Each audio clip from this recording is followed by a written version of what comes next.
Before I got here, okay, I can't believe how nervous I am.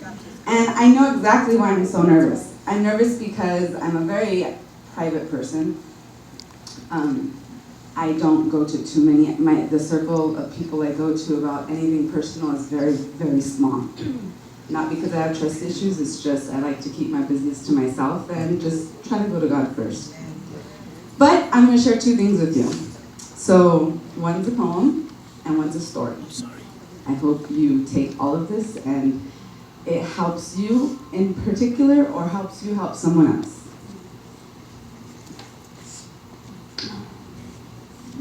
A kind of mom.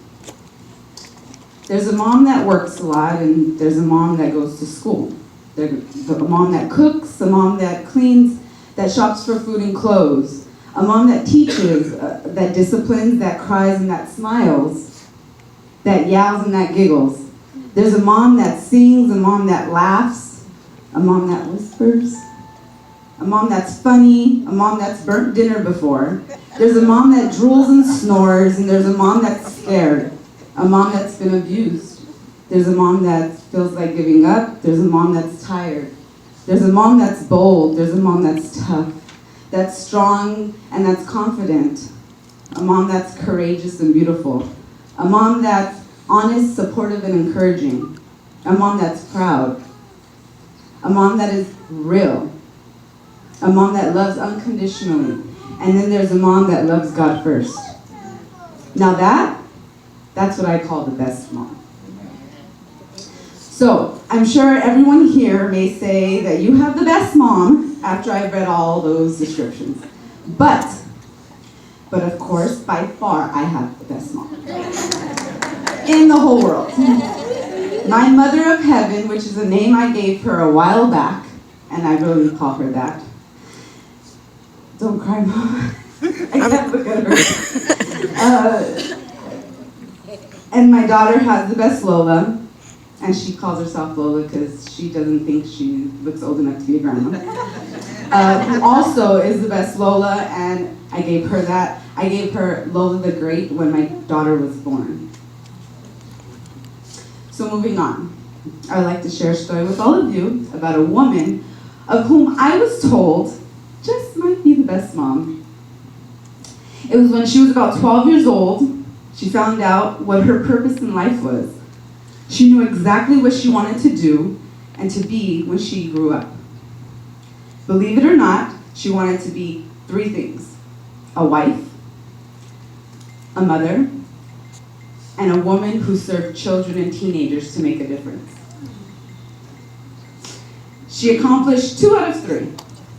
When she became an adult, she had the opportunity to make a difference in the lives of children and teenagers. So she took the opportunity and she ran with it, and she ran so far and accomplished just that. Fast forward, when she became about 24 years old, she met a guy whom would unknowingly soon become the father of her child. About 1.5 years later, this woman gave birth to a beautiful baby girl. The following 4 years, she had been in and out of this relationship, which was mentally, emotionally, and spiritually abusive with the father of her child.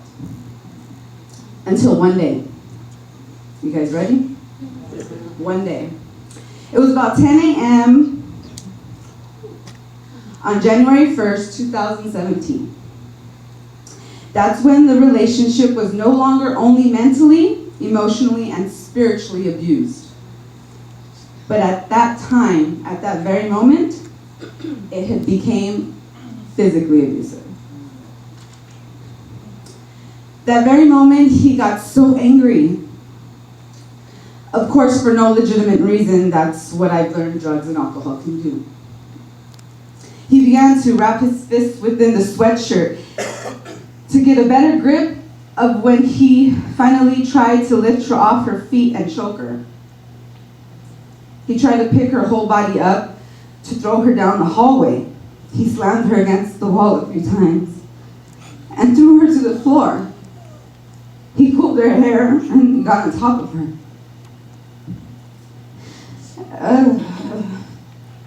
At that very moment, her life flashed before her eyes, and she looked into this man's eyes whom she thought she loved unconditionally.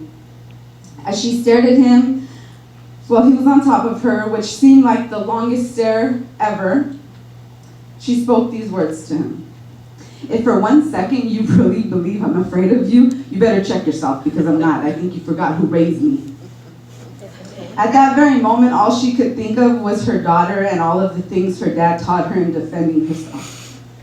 So she somehow kicked him off of her as they both were standing, and he tried to come for her again. But this time, things went a little bit differently. He didn't know what to do. She began defending herself and no longer was winning. He was experiencing a side of her he had never seen. She went toe-to-toe with him with no fear. Amen. She blacked out and began fighting him as if he was the actual enemy. Then she finally landed a right hook straight to his jaw. Amen. This was the benefit of her dad putting her in boxing at 13 years old. But once she landed that right hook, it threw him for a loop. He checked out for a second, looked at her, and threw his hands up.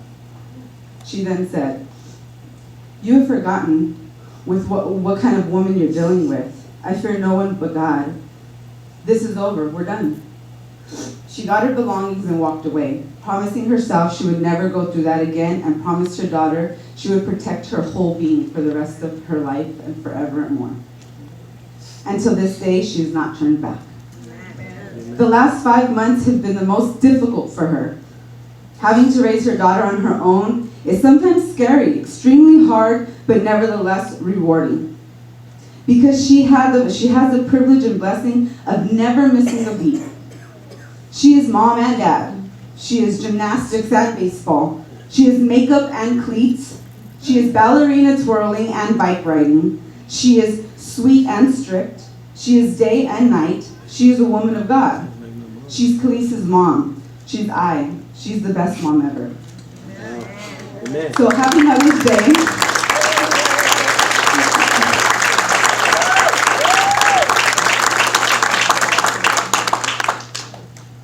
Happy Mother's Day to every mother here. And may God bless every one of you mothers to provide you with courage, strength, patience in raising your children in the most sufficient and godly way. And for all of those moms who also play the dad role, y'all the real MVPs.